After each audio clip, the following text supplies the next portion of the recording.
I would say now we're finished here. So episode number 10 of My Happy Marriage, and I called this episode the episode of frustration. Now, the funny thing about episode number 10 is this is the episode of deliberate frustration, okay? Now, what I mean by that is this episode was trying to deliberately, on purpose, get us frustrated. And I think that's part of what makes the show great. I'm a huge believer that, if a show can get a certain set or can grab a bunch of different emotions from us, then therefore the show or the anime episode is really great. And I think that's exactly what they accomplished here. Now, it wasn't a frustrating episode because of just because of poor writing or bad plot line or something crazy like that. This was a frustrating episode because of the deliberately written character archetypes, character plot, character emotions, character avenue. Basically, long story short, the way that the characters decided to handle the situation that they were put forth, whether it was Mio, whether it was the 𝐒𝐮𝐲𝐵s, or whether it was Kudo himself, were all very frustrating. On one hand, we have Kudo taking Mio to the 𝐒𝐮𝐲𝐵s front door. Okay, now that is a frustrating thing because I understand the sentiment behind it. I also understand that he probably should have gone there alone. You then have Mio saying, "Let me walk." Yo, bro, don't let your girl walk. Okay, so that's not really a frustrating thing. That's fine. Then we have the whole kerfuffle with him arguing between the 𝐒𝐮𝐲𝐵s saying, she's gonna stay here. And he says no, right? They don't let Mio get any opinion in. And by the time that they do, they've talked over her so much because she's a mouse, right? She's a squeaky little mouse that by the time they asked her, she's like, I don't care, dude, whatever. And that rubs Kudo the wrong way. They use that as an advantage, and then they challenge Kudo to a duel, which is his first flag. When you get challenged, raising the flag, foul and play, you don't accept their challenge. You say, no, this is what's going to happen, right? Because what they made evident in that challenge is if he wins, they'll cure her, and he can keep her, right? That's his ultimate outcome. So why even challenge? Just get to that place without needing a challenge. Well, he does. He loses because they use Mio against him. He is insane, by the way. Awesome fight.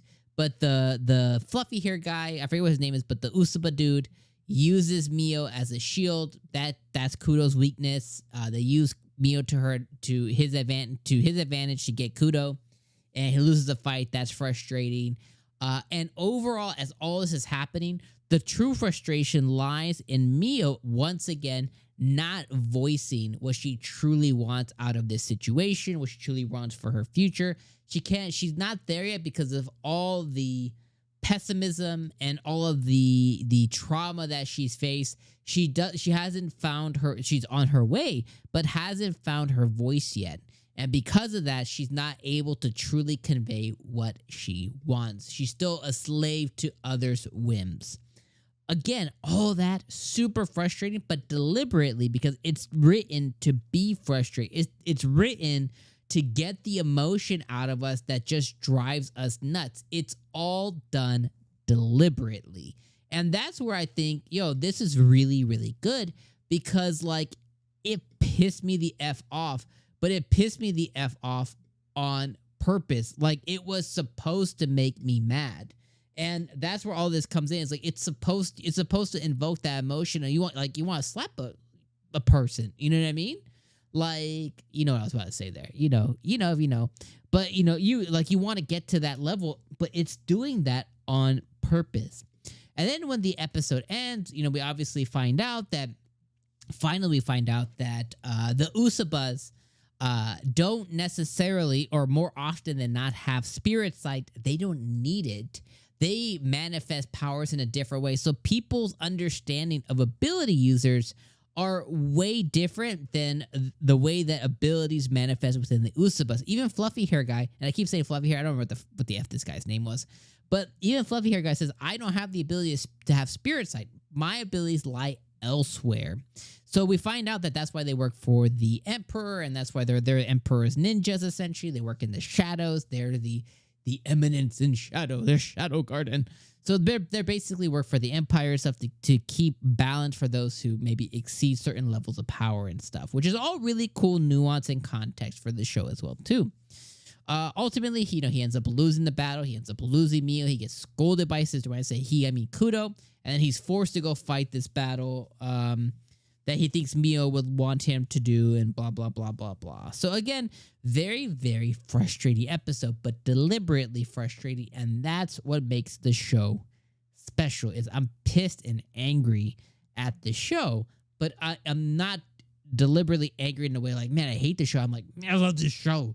And that is what the writers want. That's what the author wants. That's what the studio wants, is they want you to want to come back and you hope that there's a light at the end of this tunnel, especially for our main character, Mio. So anyways, really enjoy this episode. Really enjoy finally learning, about the 𝐒𝐮𝐲𝐵s more. Obviously, there's still the old guy, not her grandpa, but like the older dude who keeps laughing maniacally. I don't know if that's the Emperor. I don't know if that's like her grandpa's grandpa or dad. I don't know what the deal is there. We're going to find out more, but I feel like what we have found out so far, really good stuff. So anyways, let me know what you guys think in the comments below. As always, I appreciate you guys. I'll see you in the next one. Peace.